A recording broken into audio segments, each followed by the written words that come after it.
Hey guys, my name is QuadMFT, and I'm sure most of you guys already know that, but if you guys don't know that, make sure to subscribe to see more of my videos. But what I'm going to be bringing you guys in today's video, this video is going to be a little bit more of an original series I have going on. It's been going on since the beginning of my channel. This is going to be a series called Father Sunday, get it? Father Sunday, S-O-N-D-A-Y, but this is going to be a dual commentary series with my dad, so of course I do have my dad on the other mic. So Dad, introduce yourself. Hey, what is up, Warriors? And Quad, I brought you a special present today. It's a Klondike bar. Can I get anything for that? Thank you. I would give you my channel, but you're kind of my dad. Oh, that's right. I kind of already have your channel. Not really. Yeah. Well, hey, but what I do have is 3 or 4 different topics I want to talk about today.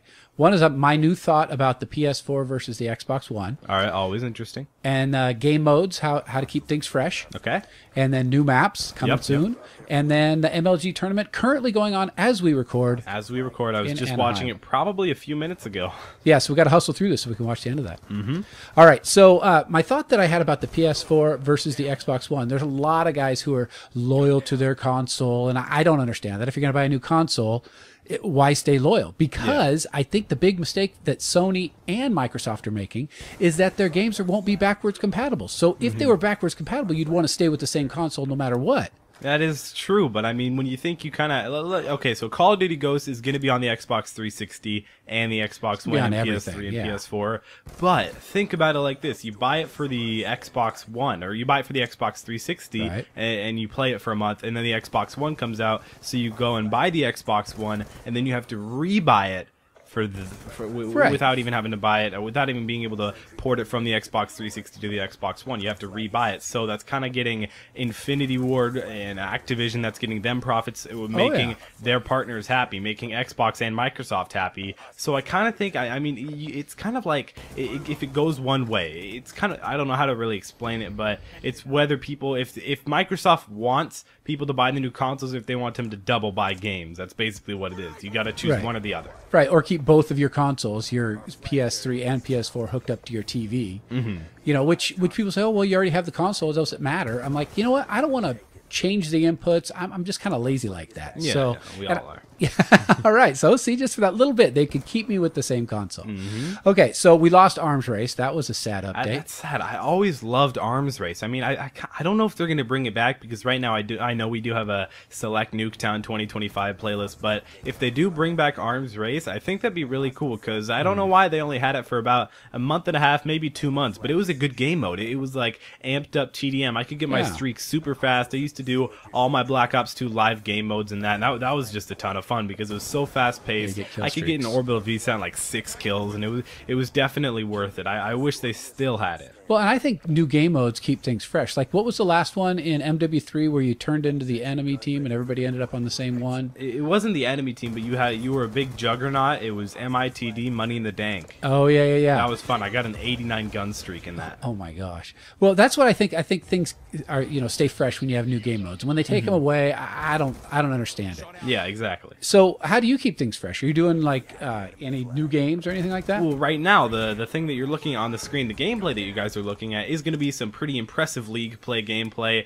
I believe I get full streaks maybe 3 or 4 times in this match. I'm going to be playing with a few friends. We don't run in a full 4-man team, because otherwise we would have to start up an actual team and lose all our ranks and stuff. I mean, you don't lose your rank, but you have to start up a team rank instead of like a solo rank. So I like grinding out my solo rank and playing with real life friends, because surprisingly, my real life friends, they're actually not bad at Call of Duty. I'm sure most of my other real life friends probably are, but the ones that I play with, they're not really bad. I mean, they're good. They play basically just as much as me, occasionally even a little bit more. But so is that why you don't play with me? Because I'm bad. Yeah, but I do like league play. Trust me, guys. I like capture the flag a lot. As you can see, I'm just staying over. We have a bunch of callouts. I'm staying by boxes in bottom market, and it's so much fun to be able to, I don't know, just have a competitive scheme to things. Because normally I'm not trying to be cocky or brag or anything like that, but I do basically dominate in most public lobbies. Yeah, I mean, when it's when it's team deathmatch or domination, I basically top most lobbies. I mean, occasionally I'll run into a different YouTuber, and they'll be beat me and sometimes I'll beat them and different things like that. But it's just a ton of fun. So, I just love League play. Do you think the added intensity makes you like the game more? The fact that it matters towards your stats and towards your League play goals? Oh, definitely. It's so cool to think like, oh, I barely got that win, or we just lost by 1 death in Search and Destroy or something like that. All right, there was 2 seconds left on the bomb plant, and that's all I had to defuse, and then the bomb went off. And it's like, oh, you were so close, man. You were so close. It's not like when you lose in a public game, it's like, oh, whatever, I lost in a public game. Who actually cares? I can just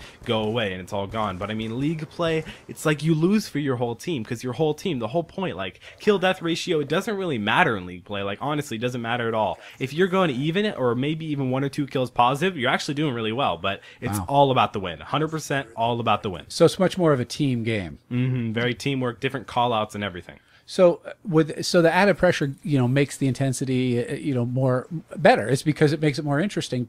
How would you feel if you were on the MLG stage, like those guys who are in Anaheim right now? I probably feel a little bit stressed. I mean, maybe. Well, I feel like I do pretty well in like stressful situations. I don't do like crazy well, but I don't do like crazy bad either. It's like public speaking, you do okay, and that's stressful. Yeah. I mean, exactly. Public speaking's always been somewhat of a strong point. Yeah, exactly. But it's like, I don't know. I don't really understand it. Like, I feel like I would get so stressed in Call of Duty because people are like, "What are you good at?" And I'm like, I play football. I'm pretty good at public speaking. I have YouTube, but people are like, I kind of pride myself in being pretty good at Black Ops 2. I'm pretty good at Call of Duty. I know it's kind of a dumb thing to pride yourself in because I'm not like amazing. I'm not like Optic Nade Shot or anything like that. But really, it's just like, I don't know.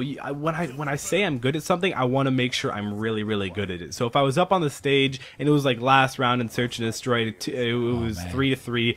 Ooh, that would freak me out, being like the last man alive and having like 3 enemies on the other team. I feel like I could do it, but I feel like it would take a lot of effort and a lot of like, I don't know. Call of Duty is a lot of mental. It's a lot of momentum, because when you win a hardpoint game and next you have a Search and Destroy game, you just want to tear it up. You just want to go and keep on going. And when you win that hardpoint game, it totally demotivates the other team. It makes them like, oh, we still have to keep on playing. Oh my gosh, we're getting destroyed. And you can't do well when you have that mindset at all. Trust me, guys. When you're mad when you play Call of Duty, I mean, you can do well when you're mad, but when you're like kind of, I don't know, sad and a little bit down, it's just not a good game. I mean, this game is supposed to be like a party fun game. Right. Well, sometimes when I'm down, it helps to focus me, because I'm like, I'm behind. I got to hit 3 shots in a row or whatever I got to do. So I think it adds to the motivation. It adds to the intensity. Big time. Yeah, which actually makes to your peak performance. I mean, exactly. You got to take that game-winning or losing shot in basketball a few times before you're going to hit it. I mean, Michael Jordan missed more final shots than he hit. But what do we see? I didn't know that. What do we see? We see the ones he hits for the win. That explains why I didn't know that. Yep, exactly. Well, nobody replays Jordan missed. Yeah, exactly. So it sounds like there's some new maps coming out again for the Xbox. But don't worry, guys. I will be up right at the time it comes out. The minute that it comes out, I will have videos on it for you guys. Don't worry. I'm always one of the first people to get it out. I like to try and get it out really fast. This map pack is going to be called Vengeance. So Vengeance is going to be really cool. I'm not sure if I'll really cover the zombies. Maybe I'll cover some zombies if I really feel like it, but I will be giving you guys, within at least the first 10 minutes, at least one video on the new tips and tricks on the new maps and everything like that, because I'm always one, like I said a little bit earlier, I'm always one of the first people always competing with Allier and Team Martin, but I try and do my best on those, so I try and give you guys the best little hidden spots and tips and tricks on them. How many maps are coming out? Of course, there's going to be 4 maps, I believe, and then 1 zombies map. And there was 1 zombies gun accidentally leaked in a new patch. It was really cool. It was a ray gun. It's like a ray gun, too. I believe it was called the Ray Gun Mark II. But that will be in the Vengeance map pack also. And if you level it up, can you bring it into multiplayer?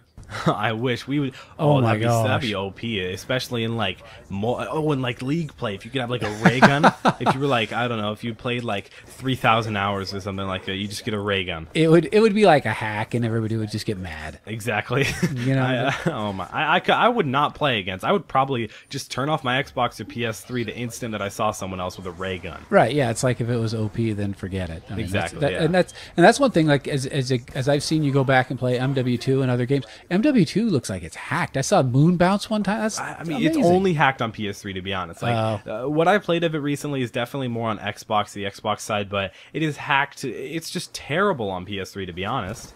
Well, maybe that's why I don't play on it. I mean, I like going back to the old games, MW2 and Black Ops. Yeah, and, that's fun. Yeah. Matter of fact, your brother just got his first nuke, if you count. Yeah, exactly. My little brother just got his first nuke. He'd been going for a long time for his nuke, and he finally got it.